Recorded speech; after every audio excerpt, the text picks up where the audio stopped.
طابت أوقاتكم جميعا. سأتحدث اليوم عن الأقلية وعن أقلية الأقلية. طبعا هذا المصطلح كريه جدا. في وطن نسعى للمواطنة قدم مليون شهيد الشعب السوري من أجل يبني دولة المواطنة المتساوية، وبالتالي من يتحدث بمفهوم الأقليات هو إنسان مريض غير سوي. لا توجد أقلية، توجد أكثرية اسمها الشعب السوري بكل الأحوال، الذين نزلوا بالباراشوت أو أنزلوا من قبل أبالسة هذا العالم ليستكملوا تدمير سوريا ومحو هويتها الثقافية.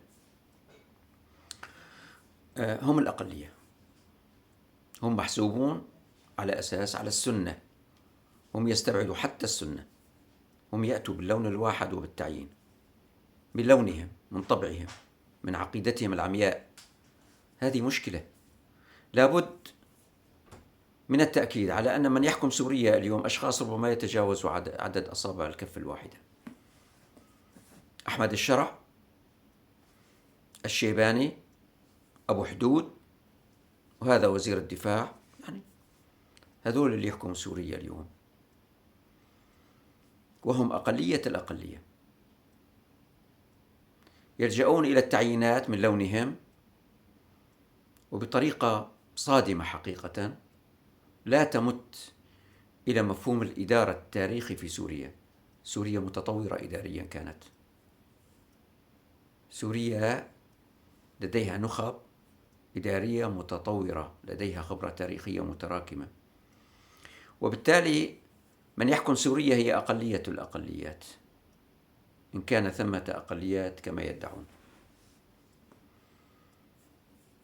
هؤلاء يعانون من حالة مرضية غير عادية، يأتون بالذهنية الوهابية التي تخلى عنها السعوديون أنفسهم ليعيدوا بعثها من جديد في سوريا، وبعقلية تورا بورا، بعقلية الأمر بالمنكر والنهي عن المعروف. الشرطة الدينية في السعودية أيام زمان تخلت السعودية عنها وحولتها إلى هيئة يقودها حفيد محمد بن عبد الوهاب، هيئة الترفيه. هيئة الترفيه، نحن نتمنى الحداثة السعودية كبلد يعني يمثل مركز عالمي فيما يتعلق بالعالم الإسلامي، ونتمنى أن الحداثة والترفيه يستند إلى بناء دولة راقية وعصرية، دولة مواطنة متساوية، دولة مؤسسات سعودية نقصد، وأيضا أن تكون دولة ملكية دستورية منضبطة، ودولة الشفافية والتعدد الحزبي. هذا تمنيناه لسوريا ونتمنى للسعودية أيضا.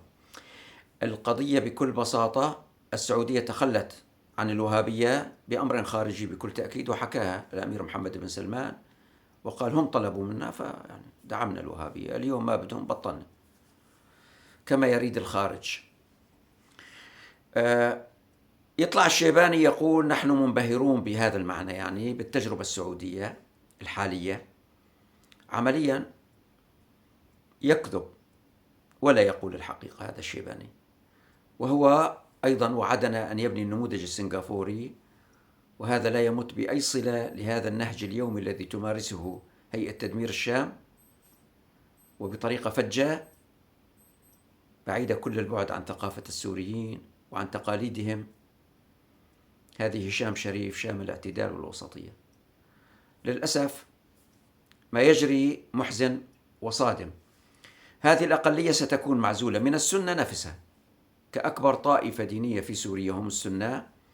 السنة نفسها ستعزل هؤلاء لأن ما يمارسونه لا يتفق، وعادات وتقاليد السوريين وثقافتهم وتوجههم الإنساني والذي فهموا الإسلام على أرضية الرحمة والإحسان ومساعدة المظلوم والوقوف إلى جانب الحق لا نصرة الظالم. سوريا تمر بمنعطف خطير جدا حقيقة. هؤلاء الوهابيون يريدون أن يأخذوها نحو التفكك والضياع. لهذا نقول أنه لا توجد أقليات في سوريا، توجد أكثرية هي الشعب السوري، سيعمل على إزاحة من نزلوا من جديد، أؤكدها بالباراشوت، من قبل قوى استخباراتية عالمية أرادت لسوريا المزيد من التدمير والضياع بعد أن دمرها المجرم بشار الأسد.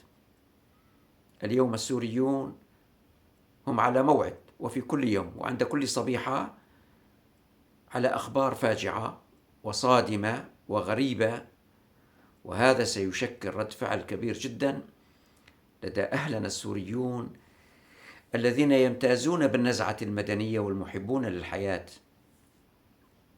ستذهب هذه أقلية الأقلية وسيبقى الشعب السوري العظيم.